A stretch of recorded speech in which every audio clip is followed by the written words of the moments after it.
Thank you very much, Waziri. Now, Your Excellency, Dr. William Samoei Ruto, PhD, CGH, the President of the Republic of Kenya, and Commander-in-Chief of the Defense Forces, my sister CS Defense, Soipan Tuya, Chairperson NSC, Kiprono Kitoni, CEO Liaison Group, Tom Mulwa, other distinguished players in the capital market space, distinguished guests, ladies and gentlemen, and all protocols observed. Good morning. It gives me great pleasure to join the capital markets fraternity this morning as we celebrate a significant milestone, the listing of the first infrastructure asset-backed security on the Nairobi Security Exchange.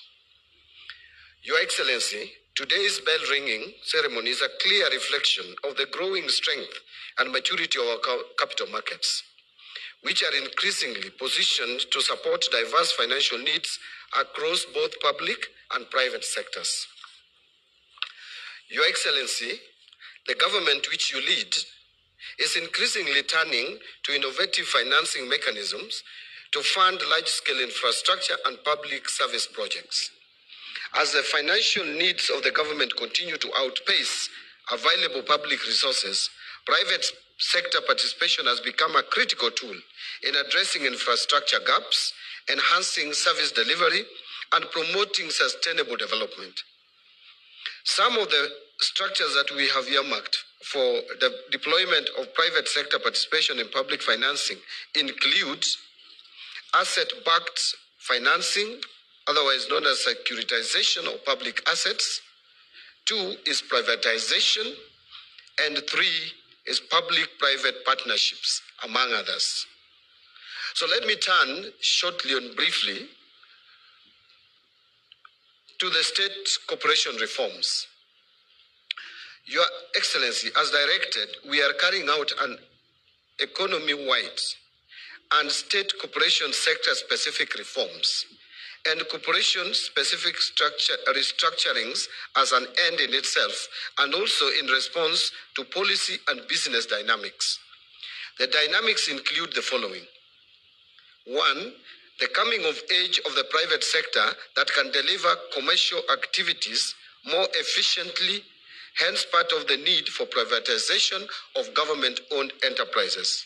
And therefore, the need to elevate the role of government to one of policy and regulation to support commercial activities of the private sector, to avoid conflict at the commercial operations level.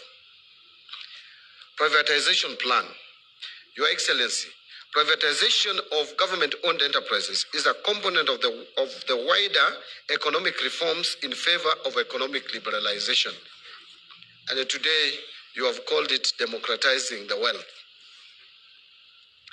Privatization of government-owned enterprises ushers in the private sector to take over the commercial activities that government-owned enterprises are undertaking. This is necessary because the private sector carries out commercial activities more efficiently than the public sector, especially in a competitive industry.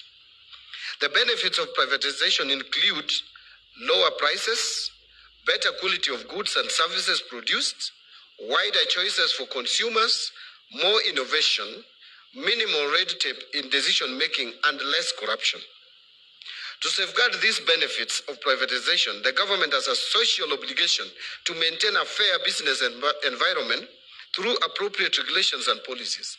Already, Kenya has developed a fairly robust regulatory environment with the Competitive Authority of Kenya overseeing all sectors of the economy, supported by sector-specific regulators such as the Communications Authority of Kenya.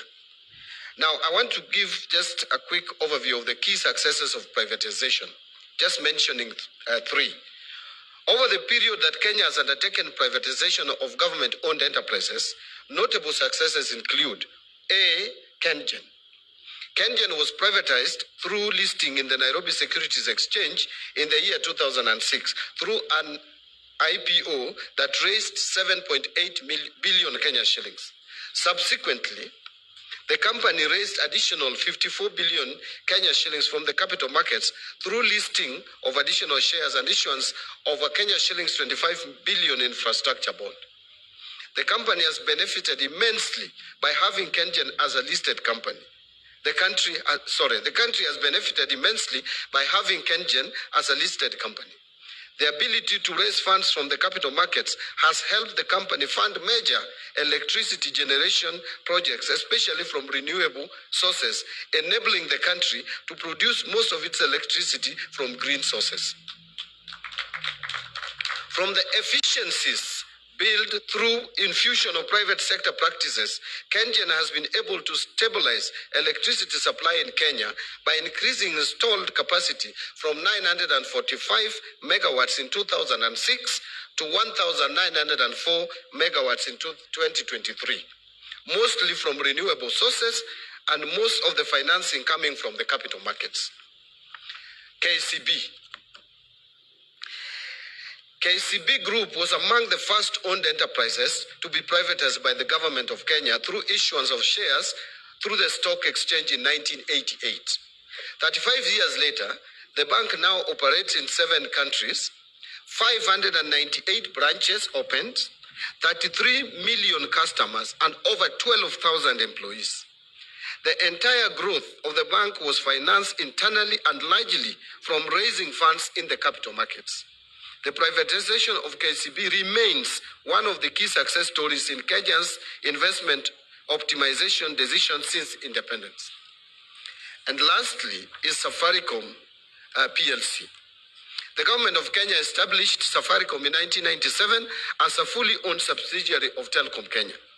The private sector was then invited to take a stake in the company through a 40% acquisition by Vodafone Group PLC in May 2000.